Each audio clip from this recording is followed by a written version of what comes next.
అలా ఈ సమయం ముందు దేవుని స్తోత్రం. మీ అందరికీ యేసుప్రభు పేరట ప్రేమ వందనాలు చెల్లిస్తున్నాను. దేవుడు పరిశుద్ధ గ్రంథంలో యేసుప్రభు వారు శిష్యుల్ని ఏర్పాటు చేసుకున్నాడు.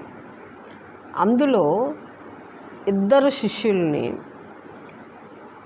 యేసుప్రభు వారు ప్రత్యేకంగా ఏర్పాటు చేసుకున్నాడు. అందులో పేతురు యేసయ్యను ప్రేమించాడు. ఆమేన్.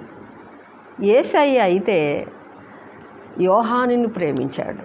చూసారంటే ఈ ప్రేమలో దేవుని స్తోత్రం. పేతురేమో దేవుణ్ణి ప్రేమించాడు, దేవుడేమో యోహానుని ప్రేమించాడు. దేవుని స్తోత్రం. అందుకనే పేతురుతో దేవుడు గొప్ప పరిచర్య దేవుడు చేయించాడు. దేవుని స్తోత్రం. దేవుని స్తోత్రం. యోహాను కూడా గొప్ప దేవుని స్తోత్రం ప్రవచనాలు సంఘాలు మంచి ప్రవచనాలు దేవుడు ఏం చేశాడంటే యోహాను ద్వారా దేవుడు బయలుపరిచాడు. దేవుని స్తోత్రం. స్తుతులు వందనాలు చెల్లి ప్రవచన వాక్యాలు అంతము ఎలాగ ఉంటుంది, ఈ లోక అంతం ఎలా ఉంటుంది అని యేసయ్య యోహాను ద్వారా ఏం చేశాడంటే ప్రత్యక్షపరిచేట్టు దేవుడు మనకి ఏం చేశాడంటే ప్రవచనాల ద్వారా దేవుడు మనకి బయలుపరిచాడు. దేవుని స్తోత్రం. మరి ఈ సమయమందు ఈ పేతురుని దేవుడు ఏం చేశాడంటే పేతురు దేవుణ్ణి ఏం చేశాడంటే ప్రేమించాడు. ఆ ప్రేమని ఎలాగా వ్యక్తం చేస్తున్నాడంటే యేసుప్రభు వారు శిలువ మరణం పొంది 3వ రోజు తిరిగి లేచాడు. ఆయన సజీవుడుగా, ఆయన పునరుద్ధానుడుగా ఆయన తిరిగి లేచాడు. దేవుని స్తోత్రం. స్తుతులు వందనాలు చెల్లిస్తున్నాను. ఆయనకి ప్రాణం పెట్టుటకు తీసుకోవటానికి కూడా ఆయనకి దేవుడు తండ్రి అయిన దేవుడు అధికారం ఇచ్చాడు యేసయ్యకి. దేవుని స్తోత్రం. అటువంటి గొప్ప దేవుడు మన యేసయ్య. ఈయన ఏమంటున్నాడంటే యోహాను సువార్త 21వ అధ్యాయం 14వ వచనంలో యేసు మృతులో నుండి లేచిన తర్వాత శిష్యులకు ప్రత్యక్షమైనది ఇది 3వసారి. యేసు ప్రభు చనిపోయి 3వ రోజు తిరిగి లేచిన తర్వాత ఆయన 40 దినాలు తన శిష్యులతో పాటు ఉన్నాడు. ఆయన దేవుని స్తోత్రం.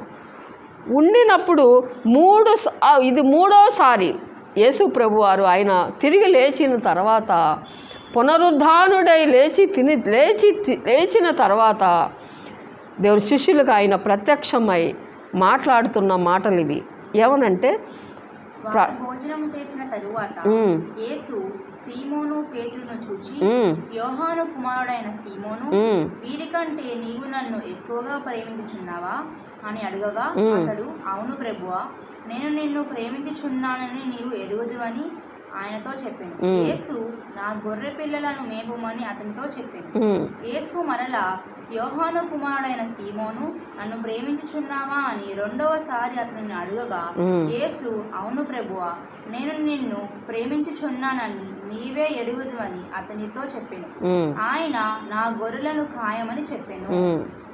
3వసారి ఆయన యోహాను కుమారుడైన సీమోను, నన్ను ప్రేమించుచున్నావా అని అతనిని అడిగాను.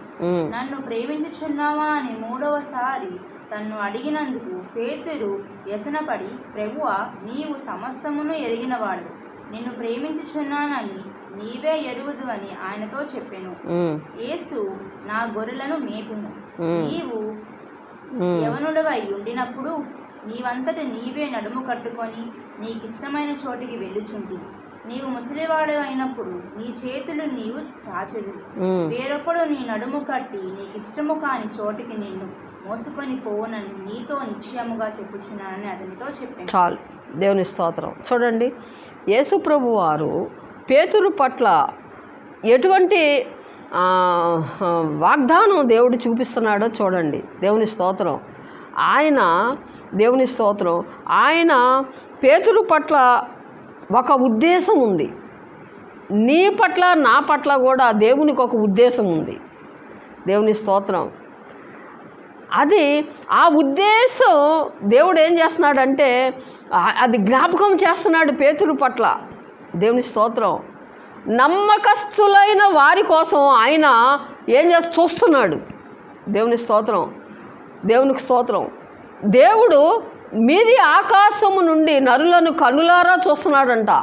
ఎవరి కోసం? నమ్మకస్తులైన వారి కోసం. నా పని ఎవరైతే నమ్మకంగా చేస్తారో వారి కోసం ఆయనంట చూస్తాడంట. ఆమేన్. ఆయన చూసినప్పుడు పేతురు కనపడుతున్నాడు. ఆమేన్.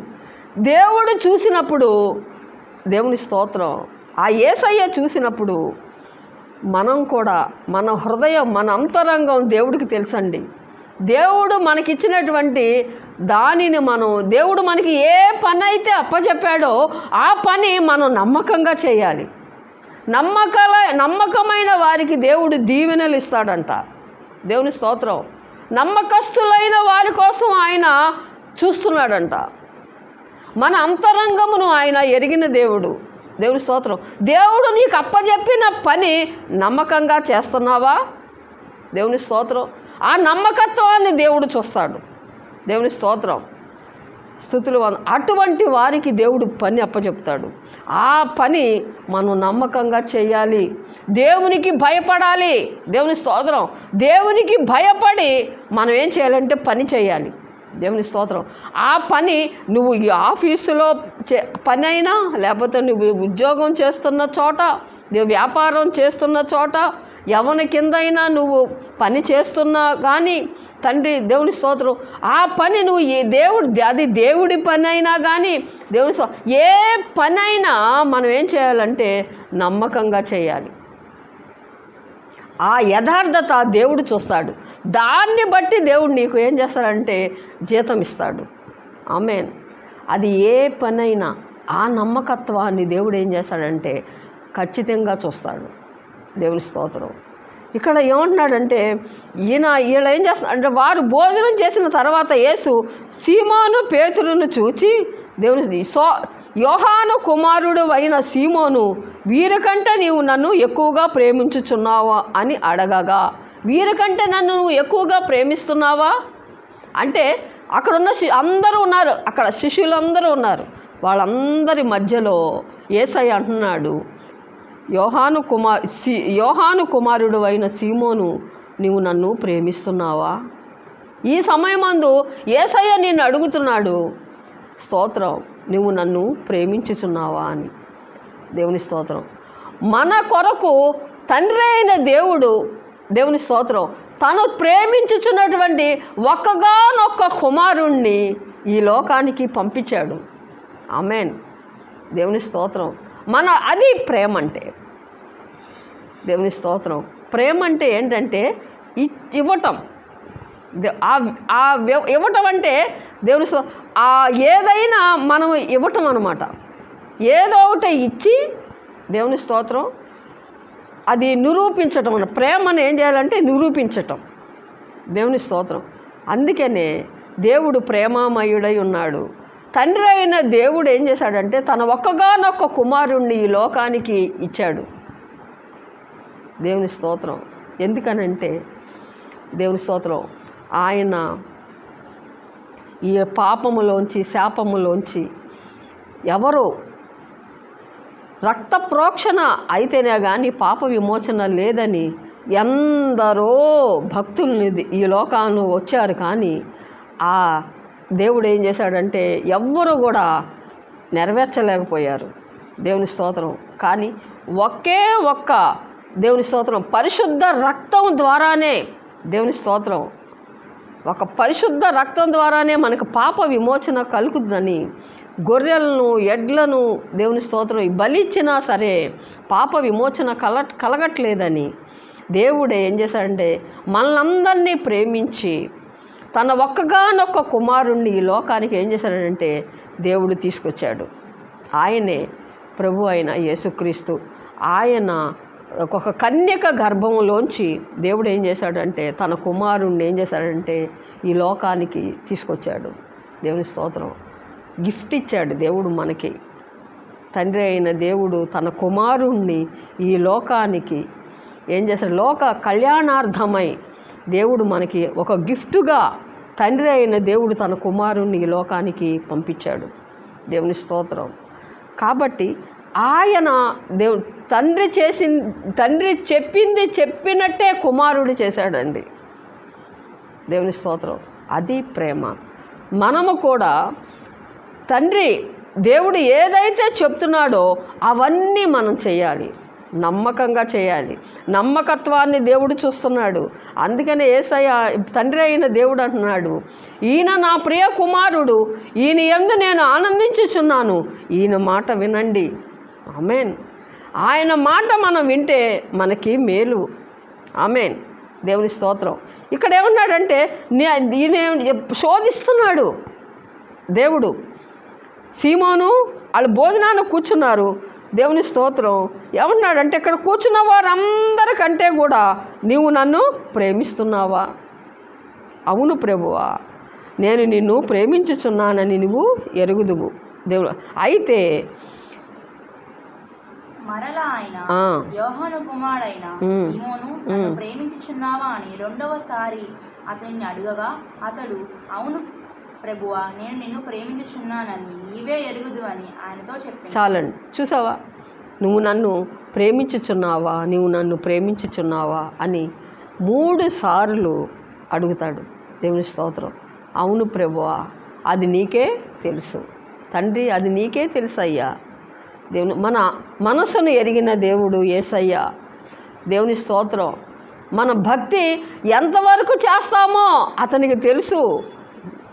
ఆమేన్. దేవుని స్తోత్రం.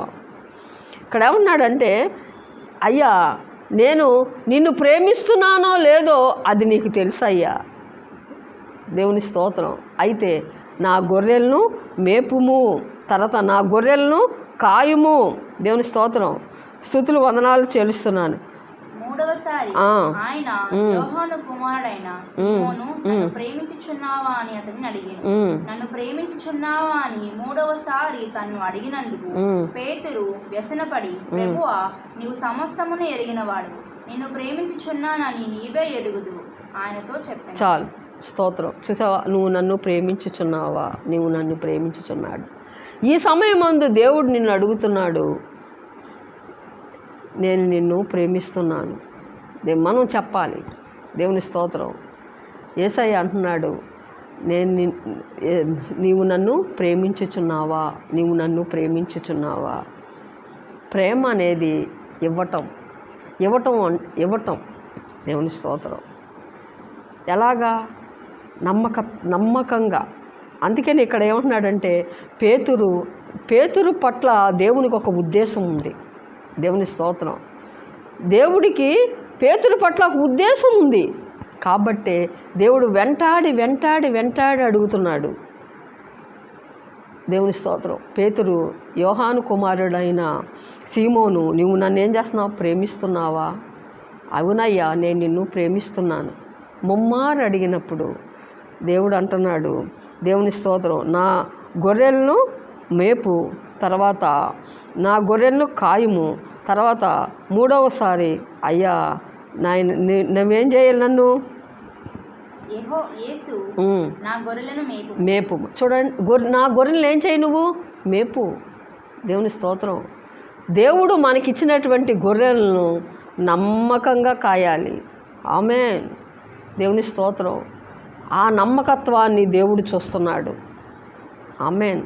కాబట్టి మనం దేవునికి భయపడి దేవుని పని మనం నమ్మకంగా చేసినట్టయితే ఆయన మన పట్ల సంతోషించే దేవుడు. దేవుడి మాటలు దీవించునుగాక.